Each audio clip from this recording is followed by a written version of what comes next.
there, I'm Misty Lee.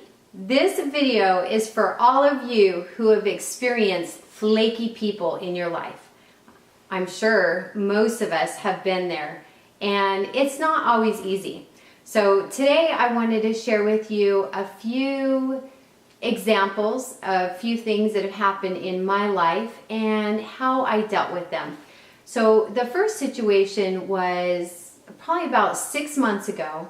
I was working with a photographer to provide outdoor photography tours. So I'm a business analyst part-time for an organization, but I also have an outdoor business.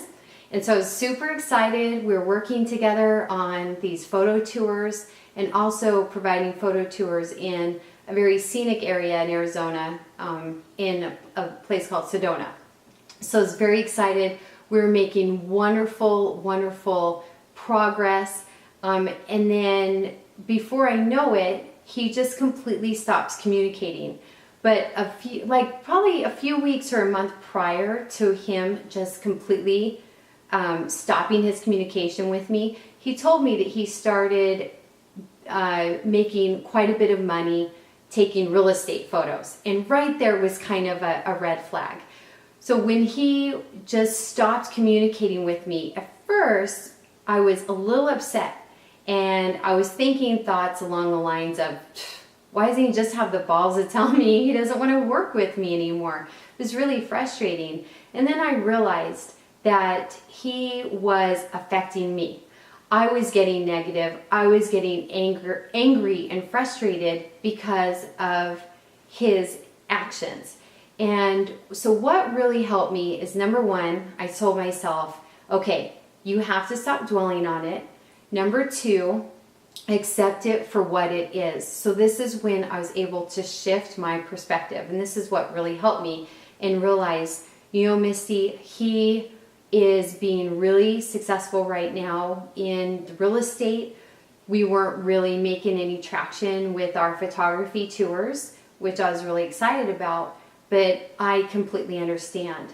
I just wish that he had communicated this with me. And then my third realization that really helped me is that maybe he didn't want to hurt my feelings, that it was a very uncomfortable conversation for him.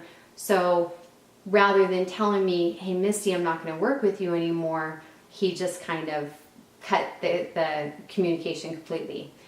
So this leads me to my second situation, which the same thing happened. Literally, the communication just completely ended. I know, right? A little frustrating.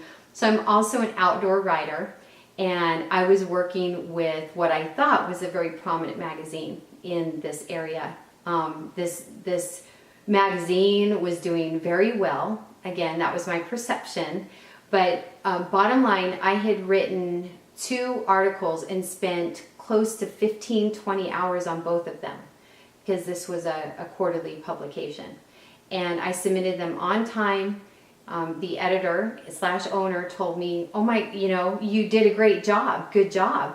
And so I was very pleased. And then I had the expectancy that they were going to be published shortly thereafter. Well, they were not published, and then I never heard from him again. With that said, of course, I was very upset because I spent a long time on those articles. But then come to find out, the magazine had never been published again either. And so I realized that he had come to a place where he just couldn't keep the magazine going. So then, again, here's the same technique, is that I shifted my perspective.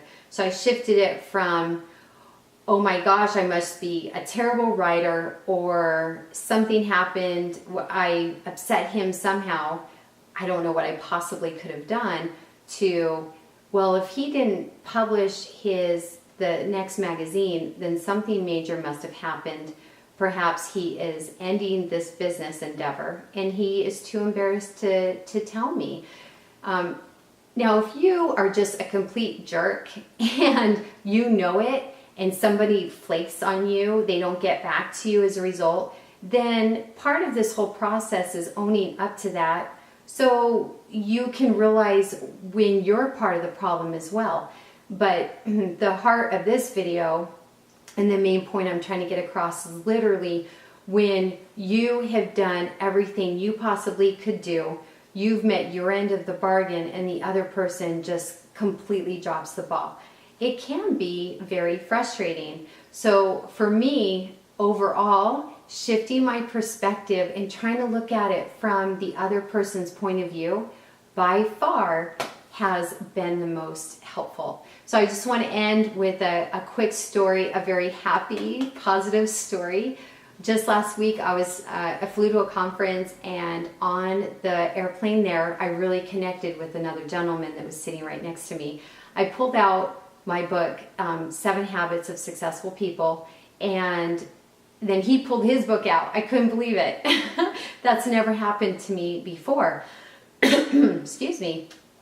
And so we started talking about the book, but we quickly dived into like theories and philosophies that were pretty deep. In fact, some things that I've never even heard, because I've been studying the universal laws, such as the law of attraction and Greg Braden. I could go on and on. Ralph Smart, as I mentioned before, but definitely all these different philosophies and ideas that have been very inspirational for me. All right. So anyway, we're talking, and he's taking notes. I mean, a bunch of notes, and I was kind of getting anxious a little bit because I was thinking, this stuff is really good, and I was trying to take pictures of some things, but his writing was tiny and not getting everything. So he says, no worries, let me get your email and I'll send this to you. I thought, okay, that's fabulous. But that little voice in the back of my head was like, this is a stranger I just met. There's no way he's going to take the time to email all these notes to me. Now, if he does, it's a bonus. So immediately I said, I'm going to have a good attitude about this and be grateful and appreciate our conversation, which, again, it blew my mind, some of the things that he shared with me.